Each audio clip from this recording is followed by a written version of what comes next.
соғысындағы Украин-орыс соғысындағы сұрапыл өзгерістерге байланысты Қазақстандағы барлық саяси белсенділерге айтатын ерекше бір ұсынысымыз бар.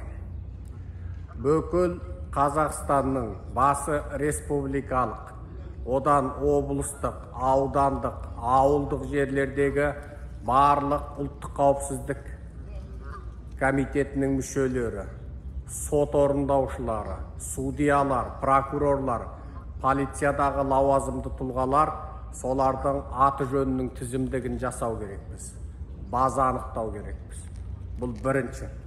Екінші, қанды қаңтар кезінде сол азаматтарды тергеген, азаптаған, үстінен арыз жазған, және одан кейінде, одан бұрында жалпы қазақ белсенділерін қудалауға қатынасқан прокурорлар, ұлттық қауіпсіздік, полицей, тағы басқа құзырлы мекемеден адамдары осылардың тізімдігін жасау керекпіз. Көп жұрт түсінбейді. Америка мен Еуропаның Қазақстанға жасайтын санкциясы, қысымы, немесе қазақ билігінің осы жасап жатқан зұлымдықтарына қатысты батыстан болатын қандай да бір жазалаулар қашан іске асады дейді. Мен сіздерге бұл мәселе туралы өте маңызды бір ақпаратты айтқым келеді. Ол Ресейдегі мынау диктаторлық жүйе, мынау басқыншы имперлік жүйе қашан қалай құлайды, Қазақстанды батыс солай қолға алады. Сіздерге өте маңызды бұның саяси дәлелі Қазақстан орыс пен Қытайдың ортасында отырған, орыс пен Қытайға жалтақтап отырған, орыс пен Қытайдың тапсырмасын орындайтын мемлекет. Оны батыс бірден біліп отыр. Батыстың назарында Қазақстан шын мәніндегі тәуелсіз сыртқы саясаты, тәуелсіз ішкі саясаты бар мемлекетке жатпайды. Ол қуыршақ мемлекет, ол вассалды мемлекет, ол формалды түрде тәуелсізбін деп отырған мемлекет. Қанды қаңтар кезінде ол өзінің орыстың губерниясы екендігін анық дәлелдеді. Қанды қаңтар кезінде Тоқаев ОДКБ-ның әскерін шақыртып, қазақтарды қанды қасап қырғынға ұшырату арқылы өзінің Путиннің небәрі бір облысының әкімі сияқты Путин тағайындаған қызметкер екендігін дәлелдеді. Енді бірі, кезінде Америка менен Өзбекстанның қарым-қатынасы өте жақсы болған.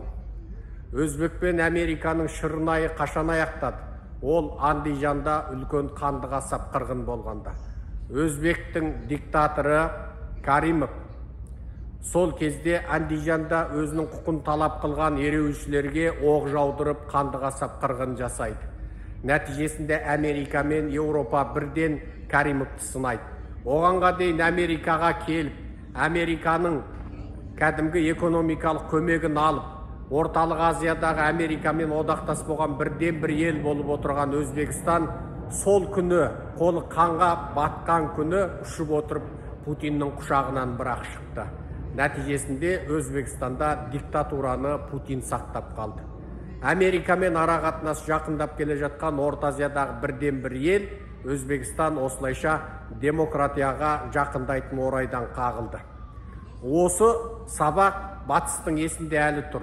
Олардың саясаткерлері Тоқаевқа сен мына демократтарды жазалама, активистерді жазалама деп айтса, оның бірден бетіндегі маскасын жыртып, Путиннің құшағынан бірақ шығатынын біліп отыр. Оны алдыңғы Каримов диктатор дәлелдеп қойды.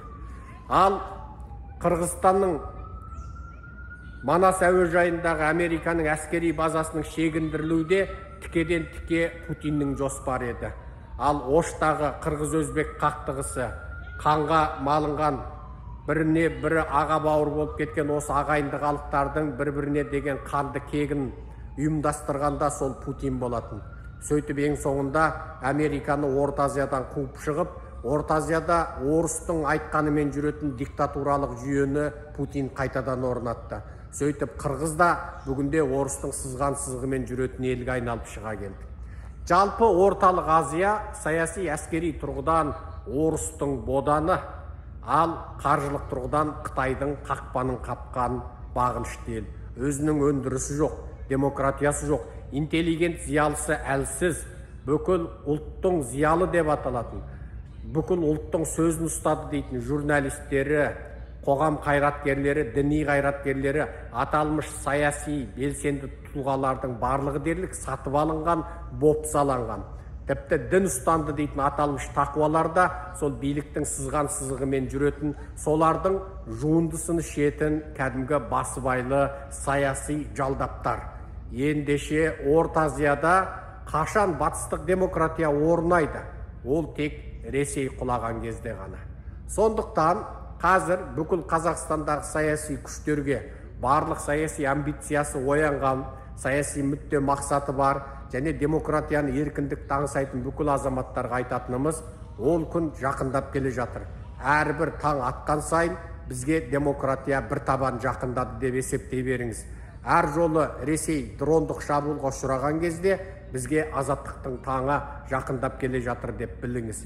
Ендеше, ертең демократия орнағанда, қазіргі күштік құрылымда жұмыс істеген қанішерлер мен бандиттерді біз қалай жазалаймыз? Қазір біздің қолымызда ешқандай база жоқ, архив жоқ. Ертең олар өздері кетіп бара жатып, бүкіл базаны өшіріп кетеді, интернетті өшіріп кетеді. Олар қашады.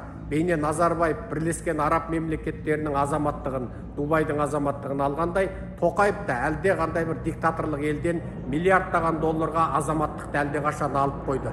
Ұшақтары дайын, чемодандар дайын, жүктері буылып, түйіліп, қоржын қолаңдарын жасап, олар кез келген уақытта қашуға дайын тұр. Ендеше қашалмай қалған қанішер бандиттерді жазалау бізге қалады. Әрине, Тоқаевты алдырармыз, Назарбаевты және оның әулетін жазалармыз.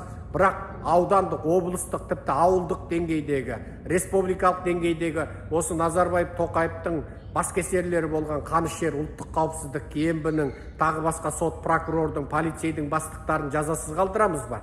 Ендеше оның барын жазалау үшін бүгіннен бастап база тұрғызу керекпіз. Фото суретін, аты жөндерін, барлық атқарушы, жоғары мәнсаптысы, орынбасарының орынбасарлары, соның барлығын біз дәлелдеп, нақтап, әлеуметтік желіде сақтап, фото суретімен дайындау керекпіз. Әрбір құқық қорғау мекемелерінің барлық қызметкерлерінің базаларын, ақпараттарын жазып сақтап отыруға тиіспіз. Ертең олардың барлығы аяқ астынан әртіс болып, аяқ астынан ұлттық белсенді болып шыға келуі мүмкін. Жазадан олар қашып құтылмауы керек. Ендеше бүгіннен бастап дайындала беруге тиіспіз. Кімнің үстінен қай прокурор арыз жазды, қай полицей тұтқындады, қай КМБ оның құпия архивтерін тағайындады, қай судья соттады, кім үтік басты, кім электрошокпен ұрды, кім тепкіледі, осының барлығын жазып, сақтап, дайындап отыруға тиіспіз. Құрметпен, Серікжан Біләшұлы. Азаттықтың арайлы таңы атқалы жатыр. Тек шамалы ғана уақыт қалды. Қалай Мәскеу тасталқан болады, қалай Мәскеу